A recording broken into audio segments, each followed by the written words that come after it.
Saludos familia, que Dios les bendiga en esta hora, es nuestra oración, es nuestro deseo, un gusto poderles saludar y compartir en esta oportunidad un resumen del folleto o la lección de escuela sabática que se titula El pacto en el monte Sinai.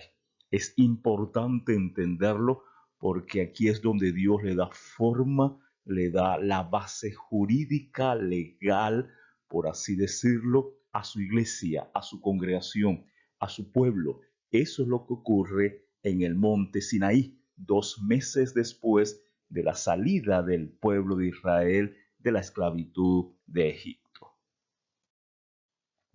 El texto bíblico, el texto base de este estudio, lo encontramos en Éxodo capítulo 19, versículo 4 y 5. Dice: Vosotros visteis lo que hice con los egipcios y cómo os tomé sobre las alas de águilas y os he traído a mí.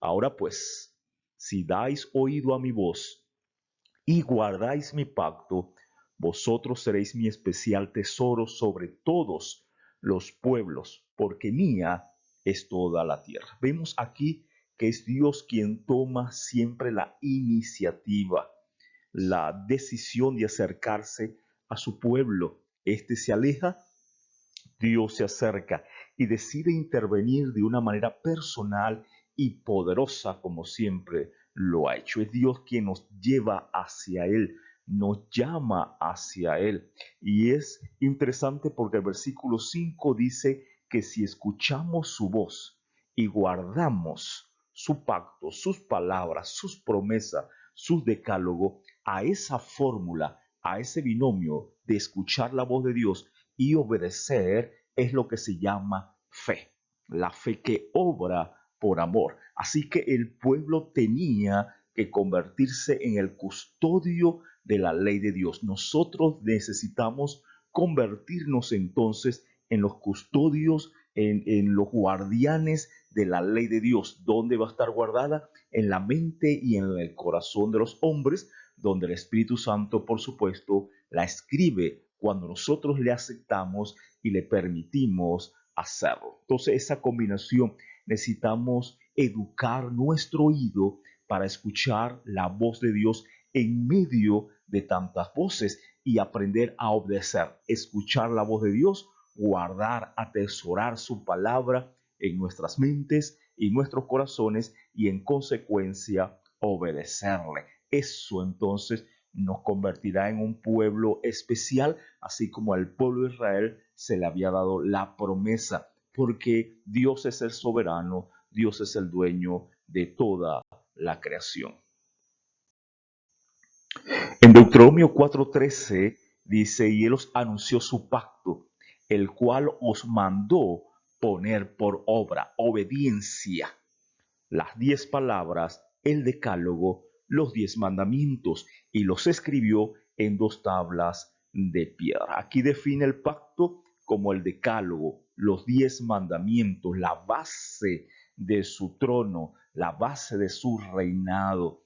Y la tradición enseña que las tablas de piedra en las cuales Dios escribió 2 veces la ley de Dios, fue Dios quien las escribió en los 2 juegos de tabla. A veces la manera en que leemos la segunda vez que se escribieron los 10 mandamientos pareciera hablar de que fue Moisés, pero no, cuando leemos correctamente nos damos cuenta que fue el mismo Dios. Dios escribe 2 veces las tablas de piedra, de un tipo de piedra, por supuesto, precioso y muy atractivo para ese momento. Así que es la ley de Dios, el pacto que Él hace con su pueblo.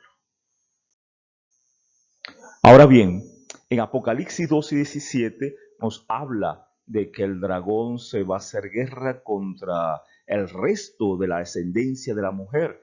Y dice: los que guardan los mandamientos de Dios y tienen el testimonio de Jesucristo. El texto que leímos dice que si escuchaban la voz de Dios y guardaban sus mandamientos, entonces estaban obedeciendo, estaban aceptando los requerimientos de Dios. Una característica entonces que debe tener también el pueblo de Dios, la iglesia de Dios en los últimos tiempos, los tiempos en los cuales estamos viviendo, son las mismas características que debía tener el pueblo de Israel allá en el desierto.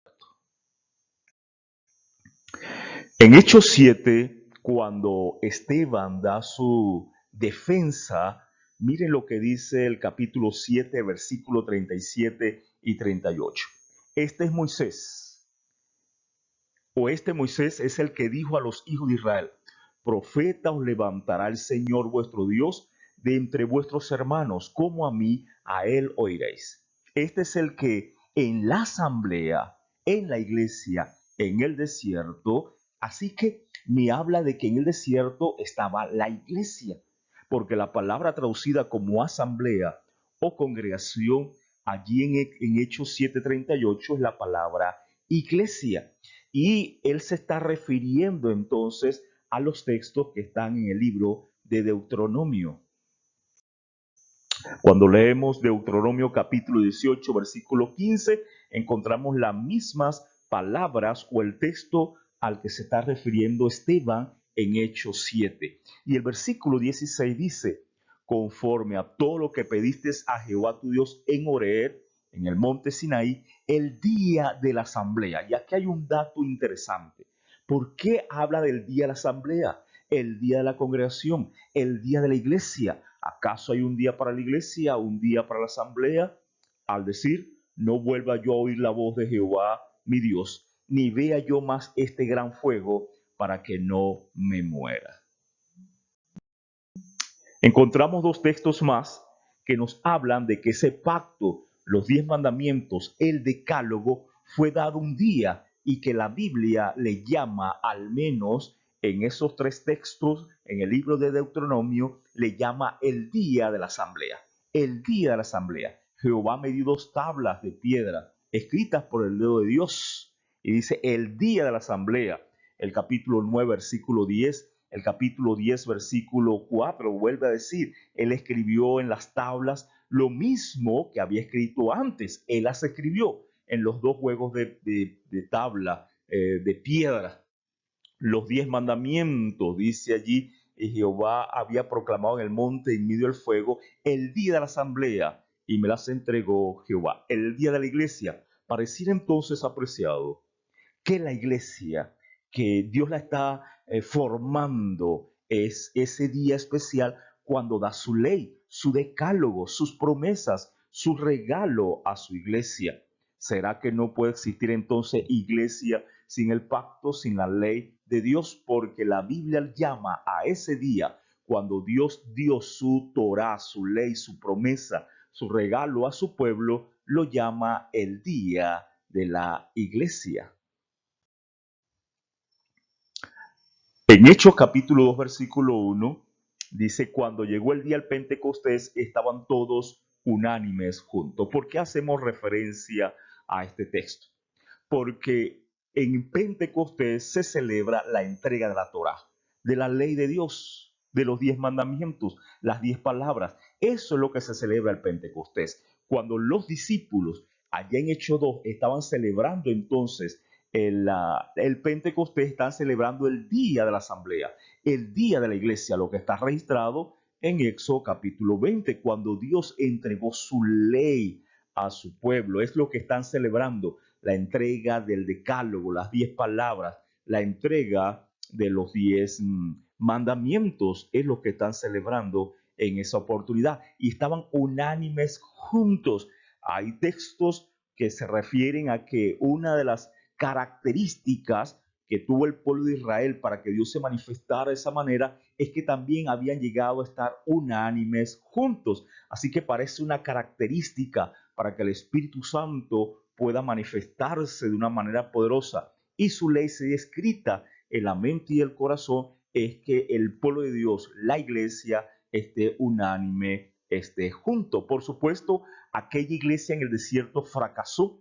Ellos dijeron: nosotros vamos a hacer todo lo que tú nos digas. Ellos creyeron que podían obedecer el pacto, el decálogo, los 10 mandamientos por su propia fuerza. No entendieron que eran los méritos de Cristo Jesús, que era Dios quien les iba a ayudar a obedecer, porque repito, necesitamos ver la ley de Dios como una promesa.